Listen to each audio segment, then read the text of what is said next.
The World's Reward, a South African folk tale, narrated by Terrell for 1,000,000 heroes. Once there was a man that had an old dog, so old that the man desired to put him aside. The dog had served him very faithfully when he was still young, but ingratitude is the world's reward, and the man now wanted to dispose of him.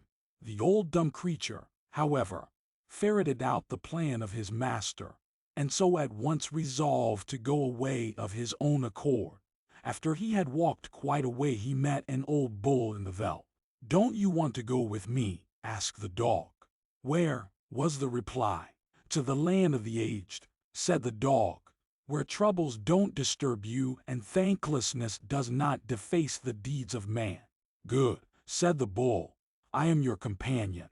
The two now walked on and found Ram. The dog laid the plan before him, and all moved off together until they afterwards came successively upon a donkey, a cat, a cock, and a goose. These joined their company, and the seven set out on their journey. Late one night they came to a house, and through the open door they saw a table spread with all kinds of nice food, of which some robbers were having their fill. It would help nothing to ask for admittance, and seeing that they were hungry, they must think of something else. Therefore the donkey climbed up on the bull, the rein on the donkey, the dog on the rein, the cat on the dog, the goose on the cat, and the cock on the goose, and with one accord they all let out terrible threatening noises, cryings. The bull began to bellow, the donkey to bray, the dog to bark, the ram to bleat, the cat to mew, the goose to giggle-gaggle, and the cock to crow, all without cessation. The people in the house were frightened, perfectly limp.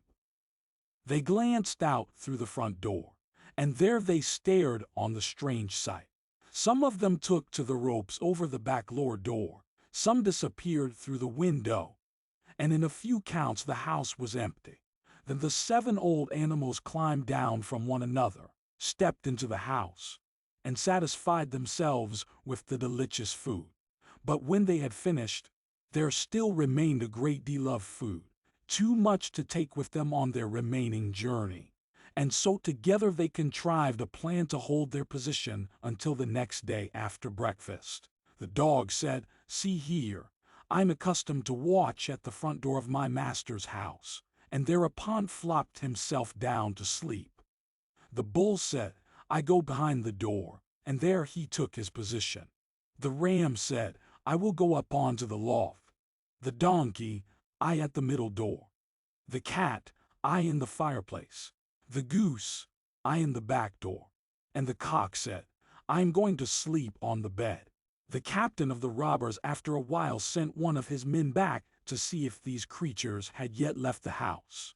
The man came very cautiously into the neighborhood, listened and listened, but he heard nothing. He peeped through the window, and saw in the grate just two coals still glimmering, and thereupon started to walk through the front door. There the old dog seized him by the leg. He jumped into the house, but the bull was ready, swept him up with his horns, and tossed him on to the loft. Here the ram received him and pushed him off the loft again.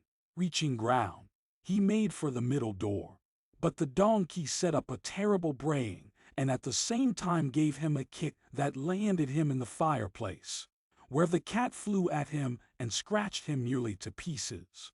He then jumped out through the back door, and here the goose got him by the trousers. When he was some distance away, the cock crowed. He thereupon ran so that you could bear the stones rattle in the dark. Purple and crimson and out of breath, he came back to his companions. Frightful, frightful, was all that they could get from him at first, but after a while he told them, "When I looked through the window I saw in the fireplace two bright coals shining, and when I wanted to go through the front door to go and look, I stepped into an iron trap. I jumped into the house, and there someone seized me with a fork and pitched me up onto the loft. There again someone was ready, and threw me down on all fours. I wanted to fly through the middle door, but there someone blew on a trumpet, and smote me with a sledgehammer so that I did not know where I landed. But coming to very quickly, I found I was in the fireplace, and there another flew at me and scratched the eyes almost out of my beak. I thereupon fled out of the back door, and lastly I was attacked on the leg by the sixth with a pair of fire tongs. And when I was still running away, someone shouted out of the house, "Stop him, stop him."